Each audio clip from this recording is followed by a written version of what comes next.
It's Talk Funny, a podcast by Mark Bailey and comics from all over. We ended up in Japan because it's the will of the emperor. You can't handle the truth! The Talk Funny podcast from NagoyaRadio.com and Nagoya Comedy. Here's Mark Bailey.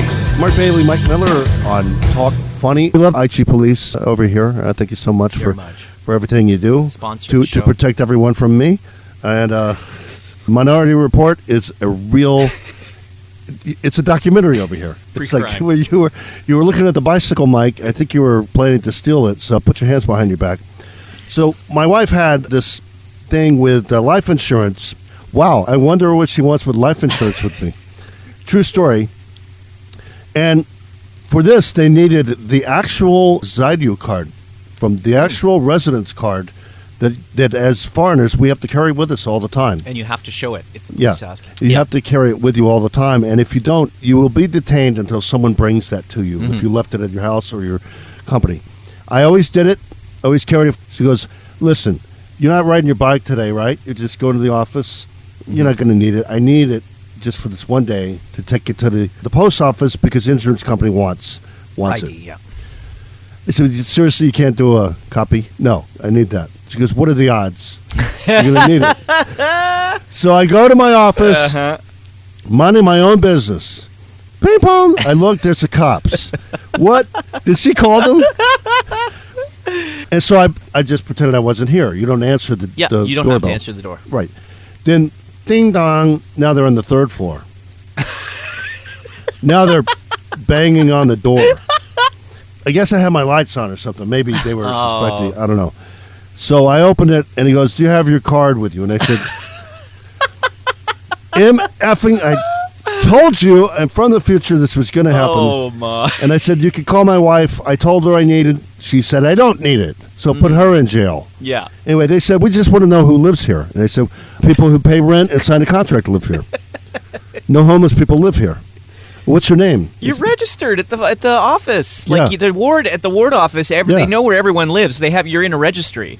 He said, "Well, as you know, there's been a lot of weird things being thrown from the balconies." I said, "No, I don't know that. I don't know that." You should have brought up the barbecue incident. Yeah, no kidding. Yeah, did you know where were you barbecuing? Then? And he goes, "Well, there's been a lot of crime around here recently." I said, "Well, what have you done about it?" You recruiting me? You know, you could get to that crime instead of talking to me. Yeah, exactly. It's just gaijin harassment, you know. Yeah. And he goes, so what are you using this office for? And I said, to cut up the bodies. What do you think I do? Human trafficking anymore? Close the door. You're letting the heroin sin out. And the dogs are going to come running. He goes, what are you doing here? And I said, I rent this, and I can do whatever I want. I said, I sit here, and I do nothing. You got a problem with that, officer? What are you, some sort of comedian? Yeah, some sort. The kind that makes some money. And he goes, so what kind of business are you? And I said, I'm sorry, did I call you? I said, I'm a permanent resident, and you can call my wife. She has the proof and everything. Yeah. Her address, she's here right now. And they called her, and she's like, who? I don't know this guy. Jeez. What are the odds? They're going to knock on my door. They haven't done that in 30 years. That's never happened to me, ever. It's just that we want to know who lives here. I had to show my card maybe one time. He said, we just want to know who lives in each place. That's suspicious that they came for you, man. They must have suspected you of something. Because, I mean, they don't do that to everybody. I said, well, there's a guy, I don't know if you've ever heard this word, a landlord, Oya-san, and he actually knows who lives in each place. And you could actually take up his time and waste his time. And I had an NHK guy come here one time, and he goes, so just want to make sure you just have the one TV. And I said, I have no TVs. Yeah. Huh? Yeah. I said, I don't live here. It's my office. Yeah. I don't have TVs. I said, have you watched Japanese TV? I said, I would never own a TV in Japan. Yeah. I don't need one. He said, no, I'm sure you have. I said, I'll bet you 1,000 yen. Show me 1,000 yen. You come in, you find a TV. Yeah. Not a PC monitor. Find a TV in this 3-square-foot tatami office. He goes, oh, I believe you. I By said, the no, way, you I'm don't. looking for my keys. If you find those, could you? He goes, I believe you. I said, no, you don't. 1,000 yen. 1,000 yen, MF. I said, I'll even give you a beer for 1,000 yen. You come in. You don't find a TV. You buy me a beer. And I keep the 1,000 yen. He goes, okay, I think that's enough. He thought there was a TV, but not into it, I said, I'm a comic, Do you think that I'm entertained by Japanese TV? I actually can write my own jokes. But I never learned it from Japanese TV. No. I learned about Wadai shows, Are you in Mansai? No, look at my forehead. Do I have any red marks? Yeah. No, nobody hits me. I'm not in Mansai. All right, do a quick one. We were talking in memoriam about great Richard Belzer, but I think Richard Lewis, who came up after him, kind of was influenced by him. Richard Lewis was very unfunny. Richard Belzer was a little funny. Mm-hmm. Richard Lewis got up there and just realized, well, you could just do banter and you don't have to have any jokes. Yeah. And talk about your therapy. Yeah. That was basically his routine, right? I mean, Richard Belzer would get up and do impressions, and then the audience didn't like it, and he'd go, all right, let's see your impressions. Oh, you don't have any? I didn't think so. I would explain these jokes, but I got to go buy cocaine I got to sniff it off of a hooker's butt. And he wasn't joking. Those are the funniest things. When he told the truth, it was the funniest thing. Oh, what a life. And he said, I'm on stage for an extra 10 minutes because I need to buy another gram. And that's probably true. And if you've seen, like, Richard Lewis, we're not a fan of his comedy. But on Curb Your Enthusiasm, he's funny because he plays a frustrated, unfunny guy who's never gotten a break. That's him. It's typecasting, and he's actually good at that role. He is good at that. He's good at that role. Yeah. He's good at basically when Larry David finds $1. Why didn't I find $1? Because you're not funny. Why don't I have a show on HBO? Because you're not funny. And he plays that. We call it, in Yiddish, it's called a schlemiel. You have a schmo who's an idiot and a schlemiel. The schmo always spills his coffee. Okay. The schlemiel is the loser that the coffee always gets spilled on. It's true. Interesting. So Larry David wrote Curb Your Enthusiasm with that in mind. Larry David, he's a picky, petty schmo. Mm-hmm. It's their version of Mansai. It's Yiddish Mansai. Mm-hmm. And Richard Lewis is the unfunnier. I mean, Larry David's very funny. Richard Lewis is the unfunny loser. And he didn't have to practice for that part. Been in showbiz for 50 years. Yeah. Tell me one Richard Lewis joke. Exactly. There are people in show business, and you wonder, they've had a long career of really not doing much. And you're like, how do they stay employed? To go non-Jewish, Dom Herrera comes to mind. Yeah. Dom Herrera's been around forever, and I couldn't tell you one joke. Yeah, no. He's just on with other people. Oh, I saw him with Seinfeld. I saw him with Kinison. I saw him on Rogan. Yeah. I saw him on Kill Tony. He's on Kill Tony. What has he done? He was on Kill Tony. I don't really know what he does. Yeah, good question.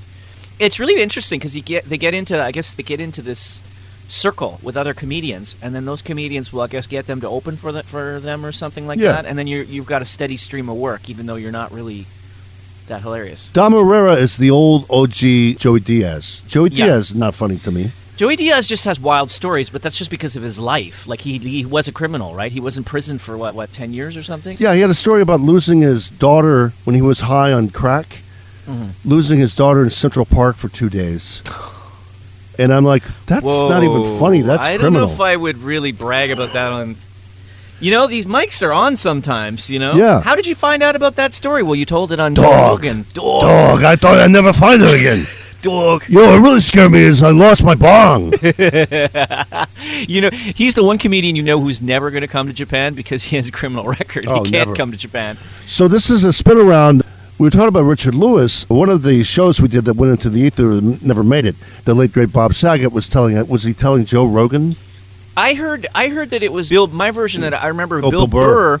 Bill Burr mentioned talking to Saget about it on Bill Burr's podcast. Okay, that sounds right. Yeah, and he mentioned it. He didn't mention the name of the person, but he said it was well known in comedy circles who it was. And I didn't hear that interview. And when you mentioned that to me, I said I know the name. Mm-hmm. I know it's Richard Lewis. Mm-hmm. The story is Bob Saget was just appalled by this. Mm-hmm. Bob Saget said there was a guy. He'd read the obituaries. If he saw a comic's name in it, he would call that club and say, "Can I have a spot?" He did it with Sam Kinison. He did it with Richard Jenney, who killed himself. Right, Richard Jenney was the one I knew that they were talking about. I can't remember who died in the 80s. I think Bob Hope died in 90 or late 80s, and he did it to Bob Hope. Really? He called like Vegas and said, "Bob Hope's dead. Can I come?" Yeah, because you're Bob Hope, Richard. The next Bob Hope, Richard Lewis. Well, they had something in common. He wasn't funny either. Hasn't been funny in years. And so I saw him do that. There was a female. She was on Saturday Night Live, Jan. Oh, Jan Hooks? Jan Hooks. Yeah. Yeah, Atlanta native. So she dated Kevin Nealon. Kevin Nealon was playing a club, and I was there. It was Caroline's, and I was opening. Kevin Nealon came in. This was in the 90s. And he said, my girlfriend just died. And Richard Lewis was there. And he goes, you still dating Jan? She was going to come. He goes, yeah. He goes, I'm not dating her anymore. She just died. That was my girlfriend. He goes, but Jan had a spot here. And he goes, yeah. Then Richard Lewis went outside, and I see him on the phone. Oh, my God. Visual evidence. Richard. Oh, my. May you burn in hell. God. He's the part-time teacher of Caroline's. That's right. Oh, he died. What did he have? Well, he had 50 classes. He had two mistresses and a dog. You want a dog? How about the mistresses? Then there's the types that are so blatant that they go for the wife. Yeah, like there's been funerals. I haven't experienced it. Well, we sort of experienced it at a friend's passing. Our musician friend of ours, and great friend. Let's just say that there was someone orbiting the wife very, very quickly. And the envelopes of cash. There's a troll, and his name cannot be spoken. Yes, Voldemort. I said it. What's that movie? Beetlejuice. Beetlejuice. Can't say the name. You don't say his name 3 times in the mirror. No.